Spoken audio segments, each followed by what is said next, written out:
सर्वप्रथम सर्वांना जय शिवराय।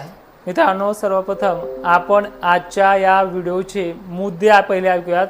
मान्सून पूर्व पावसावरती धुरळ पडणी करणाऱ्या शेतकऱ्यांसाठी हा व्हिडिओ आहे।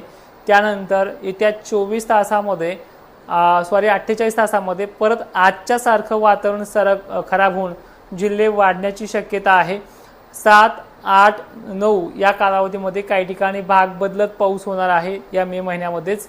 त्यानंतर थोडी विश्रांती घेऊन परत 17, 18, 19 ला सुद्धा जोर वाढणार आहे। याबाबत देखील या व्हिडिओमध्ये शेवटपर्यंत पहा। विभाग सगळे सांगितले जाणार आहे, त्यामुळे व्हिडिओ थोडा मोठा सुद्धा होऊ शकतो। हे पहा, 6 तारखेचं वातावरण जे आहे ते जेमतेम आहे। फारसे मोठे धाग उद्या नाहीयेत। जे आज झाले ते उद्या शक्यतो अनेक भागांमध्ये नसल्यास जमा आहे, पण स्थानिक वातावरणाचा ढग वगैरे नाशिक क्षेत्रामध्ये 6 मेला, छत्रपती संभाजीनगरमध्ये मोजक्या ठिकाणी, सोलापूर वगैरे भागात मोजक्या ठिकाणी असे राहतील आणि इकडे वर्धा वगैरे चंद्रपूर भागामध्ये स्थानिक वातावरणाचा पाऊस उद्या होऊ शकतो। आजच्या इतकं मोठं वातावरण खराब तिथे दिसणार नाहीये, पण 7 तारखेला म्हणजे गुरुवार आणि शुक्रवार परत आभाळ जास्त प्रमाणात येणार आहे। त्यामध्ये जिल्हे लातूर आहे, धाराशिव आहे, नांदेड पट्टा आहे, यवतमाळ पट्टा देखील आहे। यवतमाळमध्ये जर बघायला गेलं तर बाभुळगाव वगैरे भागात देखील स्थानिक वातावरणाचा पाऊस होऊ शकतो। खालीकडे आयाता, सावळी जे काही परिसर आहे इकडे देखील आहे। नांदगाव, अर्धापूर हा देखील भाग आहे। माहूरगड परिसर देखील आहे। लातूरचा जर विचार केला आपण तर किनवटसह लोहा वगैरे भागाचा समावेश आहे। परभणी आहे। जालना स्थानिक वातावरणाची भीती 7 तारखेला आणि 8 तारखेला आहे। त्यानंतर सांगली, सोलापूर, नाशिक जिल्ह्याची ही भीती 7 आणि 8 तारखेला आहे। पण नाशिकमध्ये वारे जर 2:30-3 वाजेपर्यंत जोराने वाहिले तर भीती टळू शकते, पण स्थानिक वातावरणाचा पाऊस आहे। पहिली गोष्ट एक लक्षात ठेवत जा, वातावरण हे जे आहे हे स्थानिक वातावरणाचं आहे, सगळ्यांना पडत नसतं। काही ठिकाणी पाऊस पडण्याचे व्हिडिओज, फोनवरती मेसेज तुम्हाला येऊन जातील, अशा पद्धतीचं हे वातावरण आहे। विदर्भात सुद्धा 7 आणि 8 ला स्थानिक वातावरणाची भीती आहे, पण लग्न समारंभाच्या रात्रीच्या वेळेला फारसा मोठा धाक 7 तारखेला नाहीये। विशेष करून चिखली परिसर असेल, मोताळा परिसर असेल, खामगाव परिसर असेल, या भागातनं फोन आल्यामुळे या भागांची नावं देखील आपण सबमिट केलेली आहे। पाऊस दक्षिण महाराष्ट्रामध्ये, मराठवाड्यामध्ये विशेषतः 7 आणि 8 ला राहू शकतो। शुक्रवारची 8 तारीख देखील पहा, वातावरण हे नाशिक जिल्ह्यापासून ते दक्षिण भागामध्ये म्हणजे पुणे, बारामती, शिरोळ, कासार वगैरे जे काही परिसर आहे, अहिल्यानगरचा समावेश आहे, छत्रपती संभाजीनगर मोजक्या ठिकाणी आहे, चांगले आहे। इथे वारे सुद्धा जोराने वाहतील, त्यामुळे थोडीशी व्याप्ती कमी होऊन खाली लातूरकडे देखील जाऊ शकते। 8 तारखेला 7 आणि 8 चा समावेश अशा प्रकारे आपण आपल्या व्हिडिओच्या माध्यमातून करतो आहे। त्यानंतर ही परिस्थिती महाराष्ट्राच्या दक्षिण भागाकडनं म्हणजे सरळ सांगायचं झालं तर कर्नाटककडनं येत असल्यामुळे वारे पश्चिमेकडे म्हणजे अरबी समुद्रातनं वारे पूर्णपणे बाष्प महाराष्ट्रात घेऊन येत असल्यामुळे यामध्ये खानदेशचाही समावेश केलेला आहे। तर खानदेशमध्ये कुठले भाग आहेत सरळ सांगण्याचा प्रयत्न करतोय। जास्त काही गावं नाहीयेत, पण नाशिकमधल्या उत्तरेकडील भागांमध्ये, मालेगाव क्षेत्रामध्ये, धुळ्यामध्ये, छत्रपती संभाजीनगरच्या पश्चिम भागाकडे, दक्षिण भागाकडे, अहिल्यानगरचा समावेश पुन्हा 7-8 तारखेनंतर 9 ला सुद्धा आहे। त्यानंतर पुण्याचा, कोल्हापूरचा समावेश जास्त करून दक्षिण भागाकडे आहे, कारण की दक्षिण भागाकडून देखील वातावरण सक्रिय होते। आणि 8च्या बाबतीत खानदेशी आहे। विदर्भातला नागपूर, अकोला, यवतमाळ पट्टा देखील आहे, मोजक्या ठिकाणी गोयना, अहिल्यानगर आहे। आणि पुणे परिसराला 8 आणि 9 तारखी ह्या 2-3 दिवसापेक्षाही महत्त्वाची ठरणारी आहे।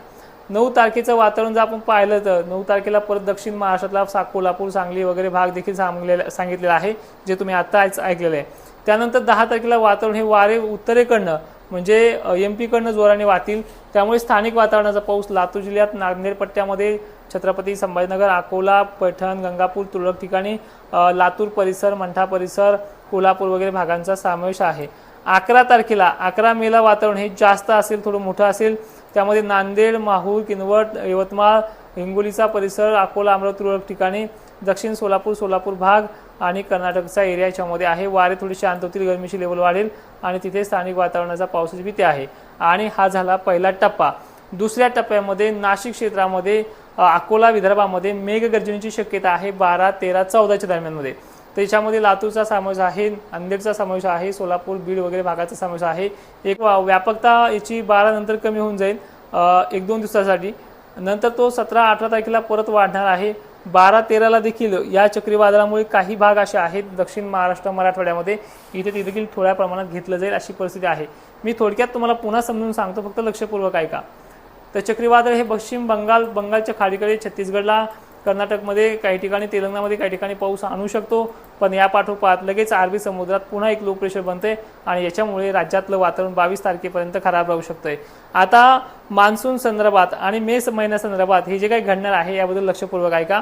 7 आणि 8 तारखेचा पाऊस जो आहे तो स्थानिक लेवलला आज जसा कुठे मोठे पडलाय अशाच प्रकारे आहे आणि त्यानंतर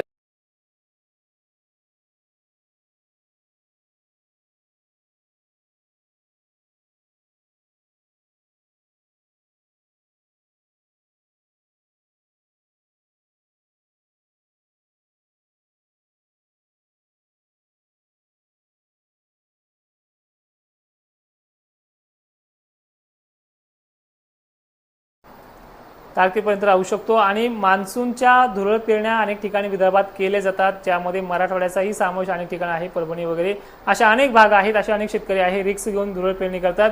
गेल्या वर्षीच्या तारखेलाच मान्सून महाराष्ट्रामध्ये बरसायला सुरू होईल, त्यामुळे यंदाची ही धुरळ पेरणी फार रिक्सी राहू शकणार नाहीये।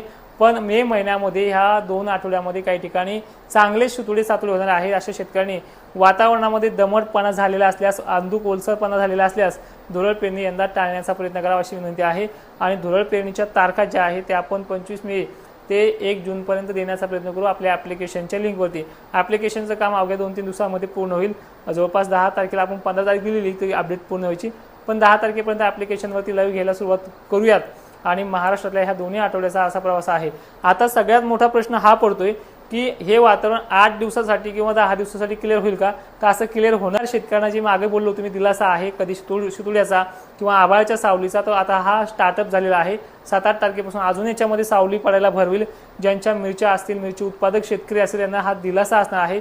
थोडेफार शितुड्यांचा आधार, काही ठिकाणी अवकाळी चांगलाच बरसेल, जसं आज लोणार मेहकर भागामध्ये अनेक ठिकाणी चांगला बरसलाय।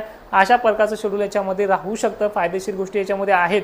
आणि हे वातावरण मात्र आता शिराळ, थंडावा, ढगाळलेली परिस्थिती घेऊन कंटिन्यू चालणार आहे। याच्यामध्येच मान्सून स्टार्टअप होऊन पावसाळा पुढच्या महिन्यामध्ये 12-13 तारखेला स्टार्टअप होऊन जाईल।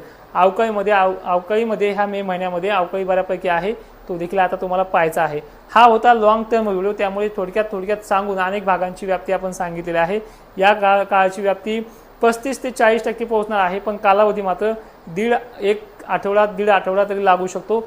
जे स्टार्टअप झाले आज 5 तारखेला, 6-7 तारखेनंतर म्हणजे 7-8ला हे वातावरण वाढणार आहे आणखीन प्रमाणामध्ये आणि परत थोडं थांबून चक्रीवादळामुळे थांबणार आहे थोडं 2 दिवस, त्यानंतर ते वातावरण परत वाढत हे 16, 17, 18, 19 आणखीन वाढत जाईल। अशातला हा सगळा शेड्यूल आहे। कमेंटमध्ये माहिती तुमच्या कमेंट पाठवत चला, मी तुम्हाला पुढच्या व्हिडिओमध्ये त्या कमेंटला रिप्लाय देण्याचा प्रयत्न करेल। तोपर्यंत जय शिवराय, धन्यवाद।